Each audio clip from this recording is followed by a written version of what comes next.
카드값이 밀려있는데 명품 가방을 사는 사람이 있다. 주변에서는 잘 되나 보다 했는데 알고 보니 할부였다. 통장 잔고는 얼마 없는데 차는 외제차인 사람이 있다. 그 차 리스비가 월급의 절반이라는 걸 아는 사람은 많지 않다. 월세가 밀려 있으면서 해외여행 사진을 올리는 사람이 있다. 사진 속 표정은 여유롭다. 생활은 빠듯한데 남들 앞에서는 항상 먼저 계산서를 잡으려는 사람이 있다. 집에 돌아오는 길에 카드 명세서를 확인하면서 이 사람들의 문제는 돈이 없다는 것이 아니다. 없다는 사실을 견디지 못한다는 것이다. 가난보다 무서운 건 허세다. 가난은 상황이다. 허세는 태도다. 상황은 바뀔 수 있다. 태도는 사람을 잠식한다. 사람은 왜 없는 것을 있는 척하는가? 남을 속이고 싶어서가 아니다. 허세는 처음에 자기 자신을 향한다. 이 정도면 괜찮은 사람이라는 것을 스스로에게 납득시키기 위한 행위다. 비싼 물건을 사고 좋은 식당에 가고 그 장면을 기록하는 행위 뒤에는 이런 감각이 숨어 있다. 나는 부족하지 않다. 나는 뒤처지지 않았다. 나는 괜찮다. 그런데 그 납득은 오래가지 않는다. 소비가 끝나는 순간 공허함은 다시 돌아온다. 허세는 불안을 해소하지 않는다. 불안의 주기를 짧게 만들 뿐이다. 결국 더 자주, 더 강하게 흔들리는 구조를 스스로 만드는 셈이다. 처음에는 자신을 납득시키기 위해 시작된 것이 관계 안으로 들어가면 방향이 바뀐다. 없는 것을 있다고 말하고 그 말을 유지하기 위해 또 다른 말을 얻는다. 자기 기만이 타인 기만으로 확장되는 순간 허세는 관계 전체를 흔들기 시작한다. 잠깐 생각해보자. 돈을 쓰는 방식에는 그 사람의 내면이 드러난다. 무엇을 사는지가 아니라 왜 사는지를 보면 된다. 좋아서 사는 것과 남에게 보이기 위해 사는 것은 겉으로 같아 보여도 전혀 다른 행위다. 하나는 삶에 무언가를 더하는 소비고 하나는 부족함을 가리기 위한 소비다. 부족함을 가리기 위한 소비는 항상 과하다. 필요 이상으로 비싼 것을 고른다. 기능보다 브랜드를 먼저 본다. 혼자 쓸 물건인데도 남이 알아볼 수 있는 것으로 고른다. 이 선택들에는 공통점이 있다. 물건을 사는 것이 아니라 인정을 사려 한다는 것. 그러나 인정은 물건으로 살 수 없다.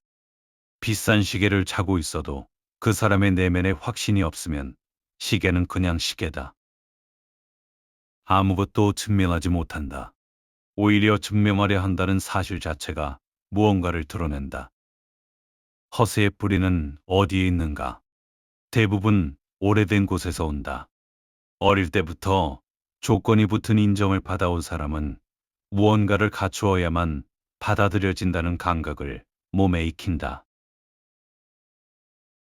좋은 성적, 좋은 학교, 좋은 직장, 좋은 소비. 이 목록은 끝나지 않는다. 비교가 유산인 환경에서 자란 사람은 자신의 가치를 스스로 정하는 법을 배우지 못한 채 어른이 된다.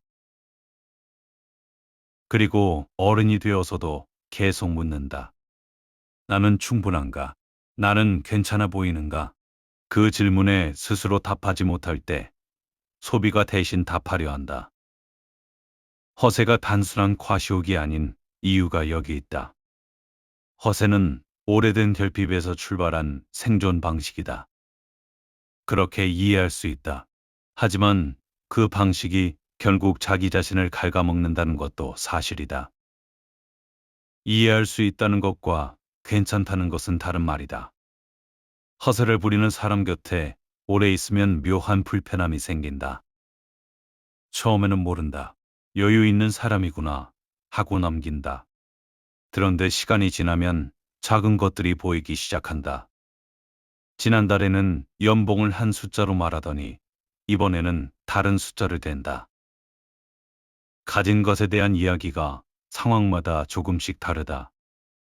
사람들은 그것을 말로 정리하지 않아도 본능적으로 감지한다. 그리고 슬쩍 거리를 둔다.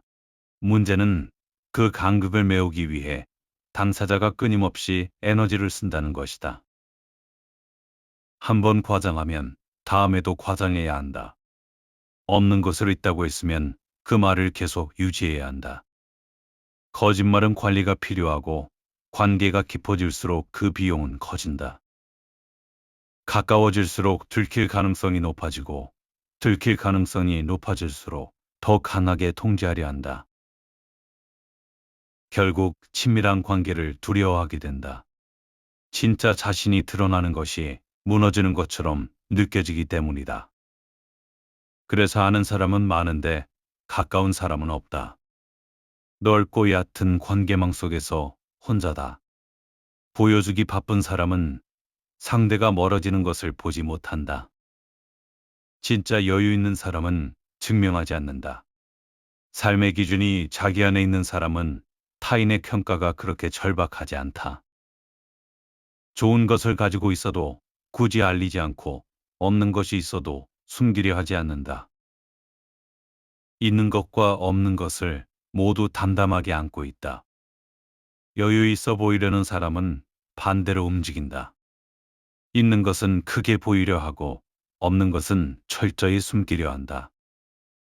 그 긴장감이 일상 전체에 깔린다. 무엇을 먹을지, 어디에 앉을지, 무슨 말을 할지. 모든 선택이 외부의 기준을 통과한다. 피로한 삶이다. 그 피로는 당사자보다 주변 사람이 먼저 느낀다. 기준은 단순하다. 남이 보지 않아도 같은 선택을 하는가? 아무도 없는 공간에서도 그 물건이 좋은가? 사진을 찍지 않아도 그 경험이 의미 있는가? 남이 보는 상황에서만 빛나 보인다면 그것은 취향이 아니라 시선의 문제다. 시선이 소비의 이유가 되는 순간 그 사람은 이미 자기 삶의 주인이 아니다. 허세는 미래를 담보로 현재의 시선을 산다. 지금 당장 괜찮아 보이기 위해 나중에 여유를 끌어다 쓰는 행위다. 감당할 수 없는 소비는 부채를 만들고 부채는 선택지를 줄이고 선택지가 줄수록 초조함은 커진다. 그 초조함을 덮으려는 충동이 다시 소비로 이어진다. 이 순환은 외부에서 끊기 어렵다. 형편이 어려운 상황에서 허세를 유지하려 할 때 피해는 고스란히 자기 자신에게 돌아온다. 없는 돈을 빌려서 쓰고 관계를 유지하기 위해 감당할 수 없는 소비를 반복한다. 잃는 것은 돈만이 아니다. 상황을 바꿀 시간과 에너지가 허세를 유지하는데 소모된다.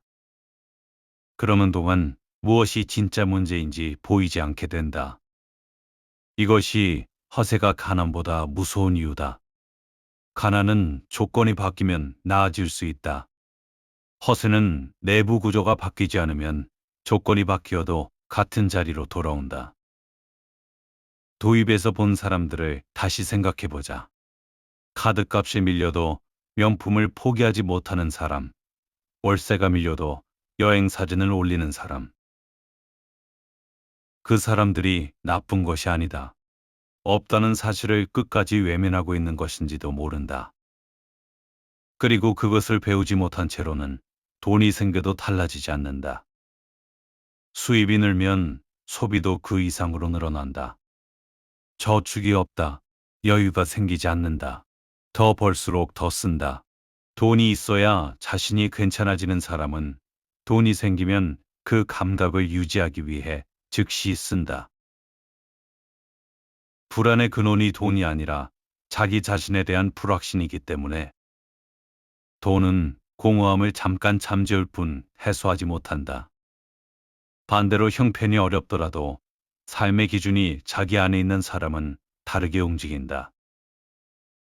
없다는 사실을 숨기지 않는다. 없는 척하느라 에너지를 쓰지 않는다. 그 에너지를 상황을 바꾸는 데 쓴다. 없음을 부끄러워하지 않는 사람은 없음을 직시한다. 직시하는 사람과 외면하는 사람은 결국 다른 방향으로 간다. 진짜 초라한 것은 지갑이 얇은 것이 아니다. 지갑이 얇다는 것을 인정하지 못하는 마음이 초라한 것이다. 조건이 부족한 것이 아니라 조건으로 사람을 평가하는 시선을 내면화한 것이 초라한 것이다. 남에게 여유로워 보이려는 순간 그 사람은 이미 타인의 평가를 삶의 기준으로 삼은 것이다. 그 기준은 끝이 없다. 비교의 기준은 항상 자신보다 조금 위에 있고 그 기준에 닿는 순간 다음 기준이 생긴다. 비교는 완성되지 않는다. 없는 것을 견디는 방식이 그 사람을 보여준다. 없다는 현실을 외면하고 소비로 덮으려는 사람과 없다는 현실을 안고 지금 할 수 있는 것을 하는 사람. 이 두 방향은 시간이 지나면 전혀 다른 삶을 만든다. 없는 것 앞에서 어떻게 서 있는가. 그것이 그 사람을 보여준다. 가난은 상황이다. 허세는 태도다. 상황은 바뀔 수 있다. 하지만 삶의 기준이 타인의 시선에 있는 한 무엇이 바뀌어도 충분하지 않다. 가진 것이 많은 사람이 여유로워 보이는 것이 아니다. 없는 것 앞에서 흔들리지 않는 사람이 여유로워 보인다. 증명하려 하지 않는 사람에게서 진짜 여유가 느껴진다. 허세는 돈의 문제가 아니다. 삶의 기준이 자기 안에 있는가, 타인의 평가 안에 있는가의 문제다. 그 기준이 밖에 있는 한 아무리 많이 가져도 충분하지 않다. 아무리 크게 보여도 안심이 되지 않는다. 가난은 지나갈 수 있다. 하지만 타인의 시선 속에서 사는 삶은 그 시선을 놓기 전까지는 끝나지 않는다. 죽기 직전에 가장 많이 하는 후회 중 하나가 있다고 한다. 남들이 원하는 삶이 아니라 내 삶을 살았어야 했다는 것. 어쩌면 사람을 가장 지치게 하는 건 가난이 아니라 끝없이 타인의 시선 안에서 살아가는 삶인지도 모른다.